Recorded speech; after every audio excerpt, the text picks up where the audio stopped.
Hi, I'm Kim Minch with Alverno College, and I have the privilege today to introduce Bob Mcmahon. Bob Mcmahon is with Southwest Airlines. He's been there for 17 years. He's had a variety of different roles. He's been a customer service agent, a customer service supervisor, a revenue management analyst, a customer service new hire instructor, a ground operations standards specialist, and an above-wing supervisor. He's a graduate of the University of North Texas, and he currently has a son in the United States Navy. And we welcome you. Thank you.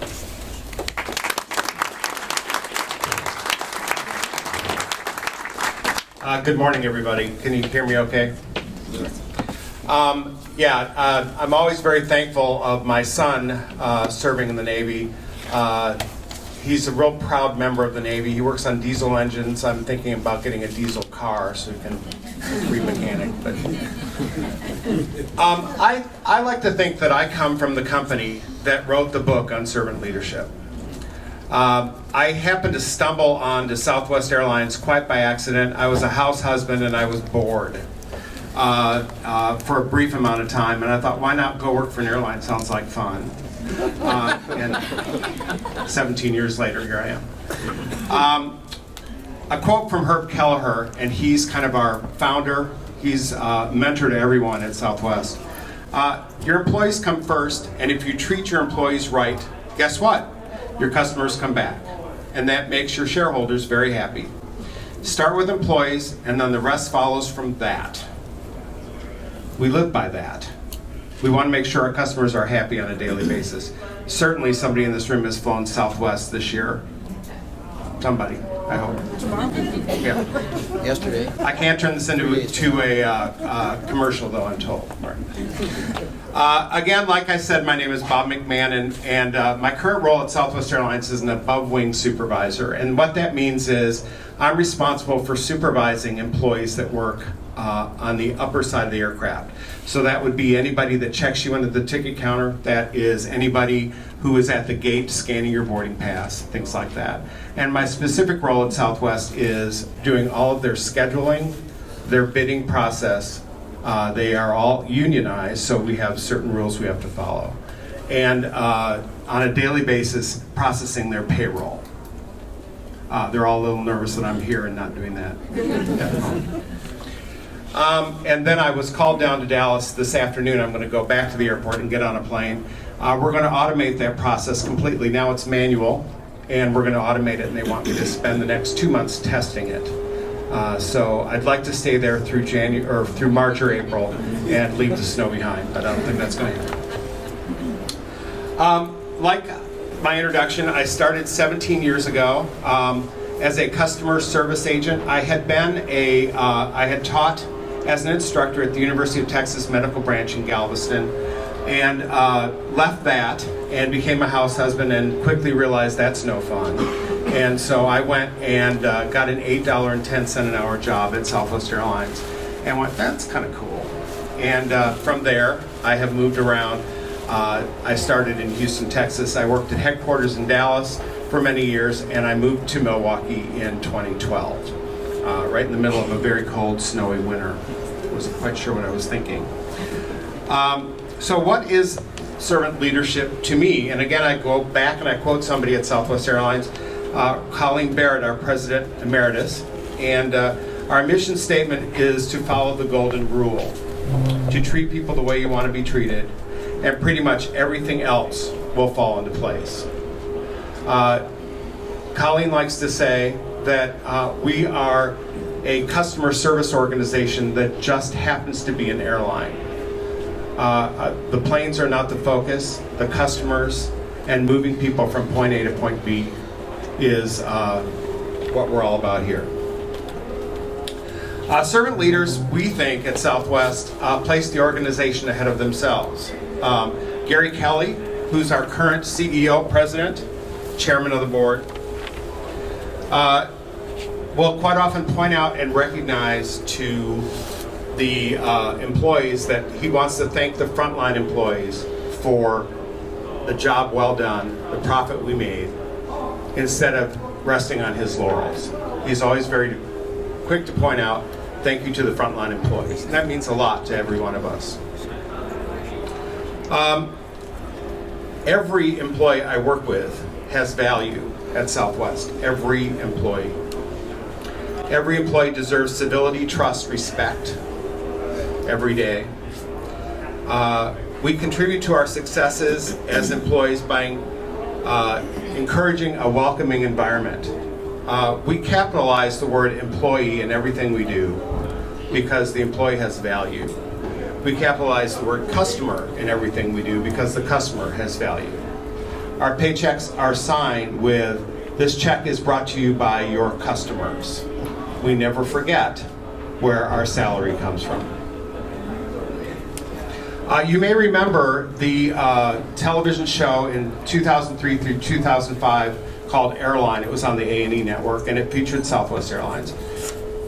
And at that time, I was a new hire instructor in Dallas, and I thought, oh man, they're going to go out with these cameras. These customers are going to come up and they're going to create a riot, and our airline's going to look really dumb.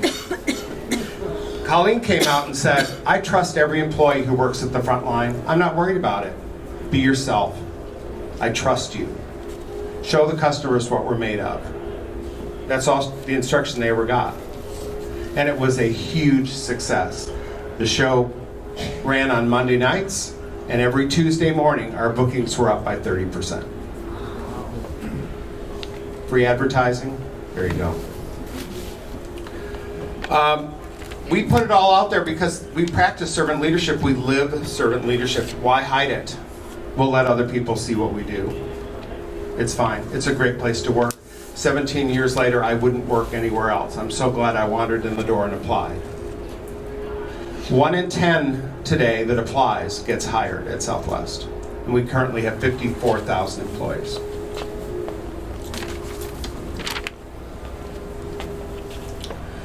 So a few things about what do we do for our employees, servant leadership. I am a hero if I walk in the morning with 24 donuts. Clearly, I enjoy them as well. They like food.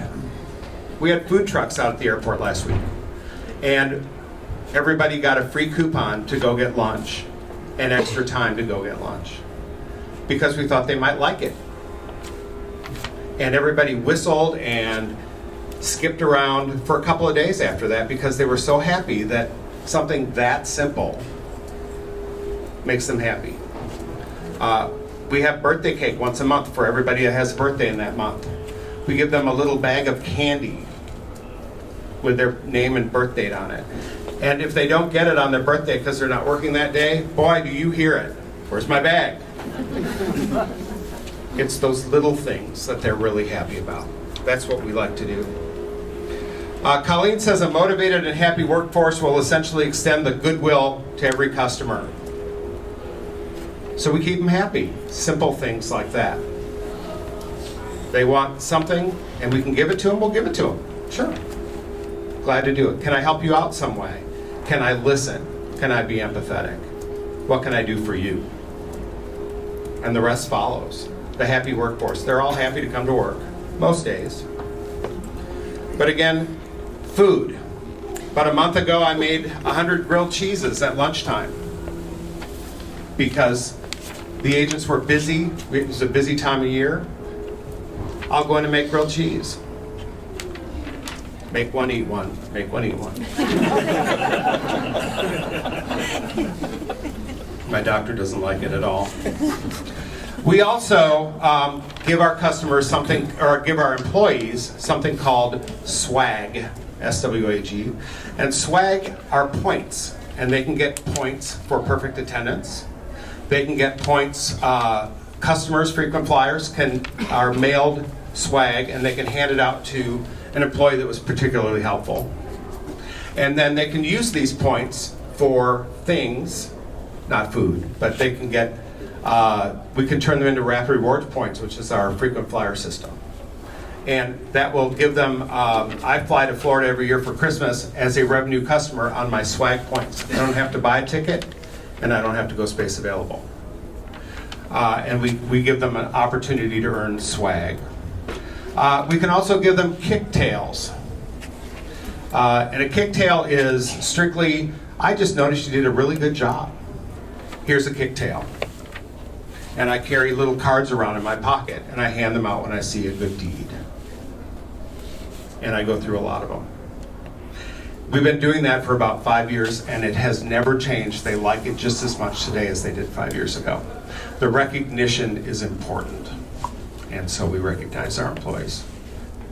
Simple. Give them swag, give them food. Go home and be happy. You also have to be humble as a servant leader. You have to be there for them. It's all about the employees that we serve.